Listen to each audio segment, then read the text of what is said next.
I watched your book launch, and you seem to take a sort of anti-accelerationist stance, if you will. It's very common in our space to basically, if we're being honest here, kind of relish in the demise of the U.S. as the main imperial power, which I certainly do. But then that brings up the question: okay, so what happens to us inside the empire? I get this question a lot as a parent. I'm sure you, as a relatively new parent, get this all the time. Well, why would you have kids if you think that the country's going to hell, you know? And one response is, look, people in Gaza have kids. Like, yeah, I'm bringing kids into the world where eggs are $7 for for a package. Like, there are worse environments in which to have children than the one I did, and you, I guess, you have a young child too. But it is an interesting question that I get a lot for that reason. But you seem to think that the United States can sort of still prosper in a multipolar world. And that's kind of hopeful to hear, because I think of the United States as sort of like, I said this on the last show, season 6 Tony Soprano mode, where all pretense of morality and dignity and honor just out the window. We're just this big gluttonous fat thing that's about to we lost destroy our itself.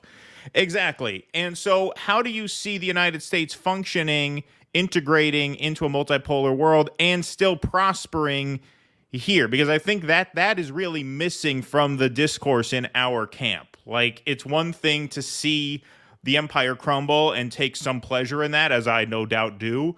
But it's another question. Okay, so then what are we doing to make things better? What does that even look like?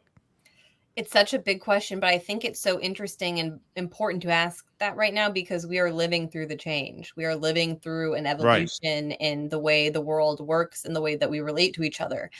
And yes, the United States, I believe, unless we go through some terrible civil war and break up into various regions, as long as we remain the United States as we currently exist today, which I would like us to do, I do, of course, believe that we will be a prosperous and influential country in this new world, because it's simple math and uh, geography.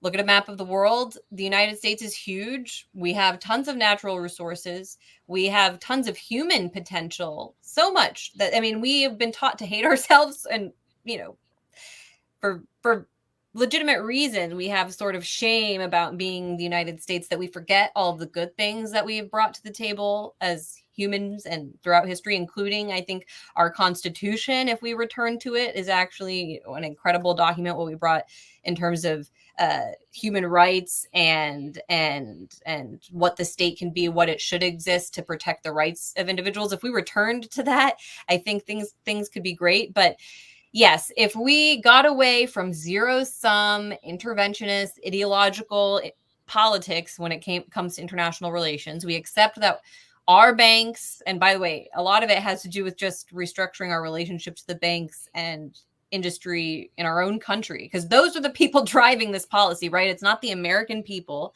It's not even the American government. The American government is just an extension of this international, it's really a transatlantic financial empire. The industry, everything is secondary to that. It's controlled by finance.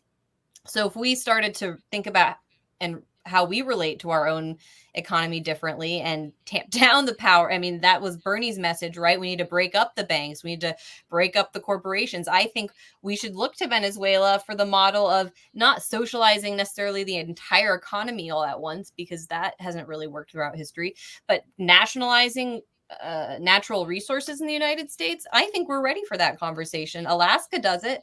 Alaskan residents get a check every month based on the amount of oil that their state oil company sells.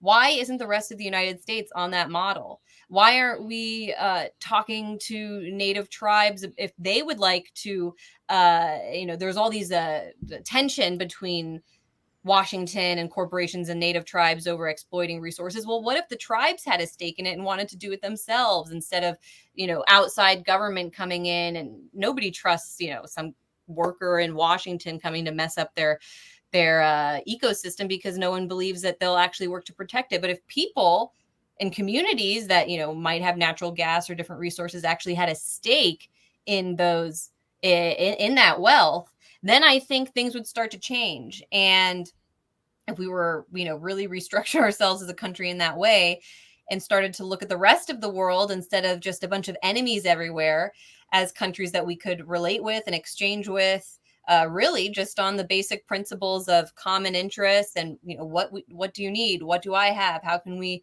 work together? Like, that's where the rest of the world is going. They're going beyond ideology. That's why Iran and Saudi Arabia and India and Pakistan can be part of all of these international or regional groups that, we thought, oh no, they would never get along and agree to be in the same block. No, they will, because they all want to survive and they want to preserve their character and their sovereignty. So we have to do that. We as Americans have to reassert our sovereignty first and foremost over our country, because we do not have it right now. And then once we get that, I think a lot of our other problems are solved. If we get this class of financial and industrial oligarchs out of the way, get them out of controlling every aspect of our government, which I understand is a big task. But we're going to be up against a lot in the next few months and years as this global economy changes. So I think people who have more creative visions for the future and what this country can be are actually going to have a bigger role to play and have a bigger voice, because, de-dollarization, we're already feeling the effects of that here, whether we like it or not. That's driving some of this inflation. And as the world moves away from our centralized Western controlled economy, we're going to start to feel the repercussions here more, and we're going to have to confront reality. And so it's scary, but at the same time, I'm excited about it, because I do believe the solutions are there. And that yes, if we keep in mind that we will always be a powerful country, we will always succeed. We can live nice lives here. I mean, I don't know about the United Kingdom. I always joke that they might have to work that out between. I think they're the ones benefiting from this relationship at this point, really, the Europeans. The Americans, we're just getting sucked dry with our tax dollars. And do you mean because of the military support we give Europe? Yes. Well, that's exactly, yes. That's, if it weren't for that block and the NATO, the way that NATO is arranged, Europe wouldn't be able to have all of that socialism that they're so proud of. We are subsidizing it. And I mean, that just makes me so upset, especially because Europeans are so stuck up about it. They love to look down on Americans and be like, oh, you don't have this here. I had free this. I had free that over here. Well, who's paying for your military? Because if you want to mock me, then maybe stop accepting my military support. And how do you think those countries would look then? So it would really be fair for us to title this segment, Anya Says Fuck Europe. Well, screw NATO. No, Europe. I love the European people, too, some of them. Not so much their elite. Their elite class, I do think, is pretty much the most vile class element on the planet. And where they have extended throughout the world, including Venezuela, those are the worst people. They're the Israelis as well.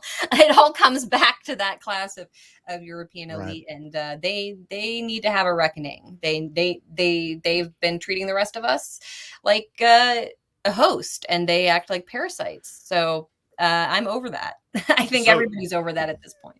Yeah, so that was a really interesting answer. So to get as specific as possible, because I think sometimes the smaller the question, the harder it is, right? I mean, it's a cliche because it's true. Like, the first step is the hardest step, and you touched on it there. So do you think, in terms of causes to get behind, to really get that ball rolling? Because I feel like as a left in this space, we tend to talk about big ideas, macro theories, but okay, if we're going to try to orient this country in such a way whereas we can survive the end of the empire, survive and make as smooth a transition into this new multipolar world as possible, it sounds to me like you're saying collectivization of resource is a good place to start, just as an issue.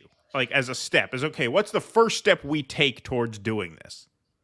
Yeah, I think that it is all about framing, too, in the United States. I think we need to, in 2024, get past only speaking in the terms of books and ideology from the past century. Yep. And so instead of going to the U.S. public and say that we need to bring socialism to it, because what does that mean in 2024? I honestly don't know. I think we just speak about the ideas. We say, look, Nobody likes the big oil companies and the big banks. Nobody does. That's why Bernie had this cross appeal. I think he got too caught up in left ideology and politics, and that limited him. Whereas if someone just said, forget about parties, Democrat and Republican, forget about ideology, we're just talking about who owns the resources under our feet. Because if you're a libertarian and you're a socialist, you might actually have a similar view on that question. Right. It's all about framing.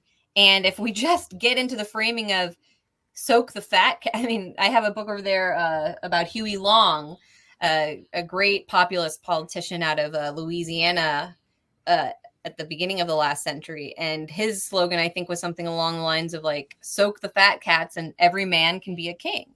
Everybody knows that there is this small group of people at the top that have been manipulating every aspect of our lives and siphoning off the wealth. And nobody, average people, I think, whether they identify as through one party or with one candidate, Trump, Bernie, or the other, they see through that at this point. And if someone were just talking to them about their needs and proposing, restructuring the banks or money is another big question. The Federal Reserve, you have people in Congress like Thomas Massie introducing legislation to end the Fed. I think that's all part of the direction that we need to go in order to survive in this new world. Because obviously printing money and then taking it back from everybody through taxes forever just isn't going to work. Please clap.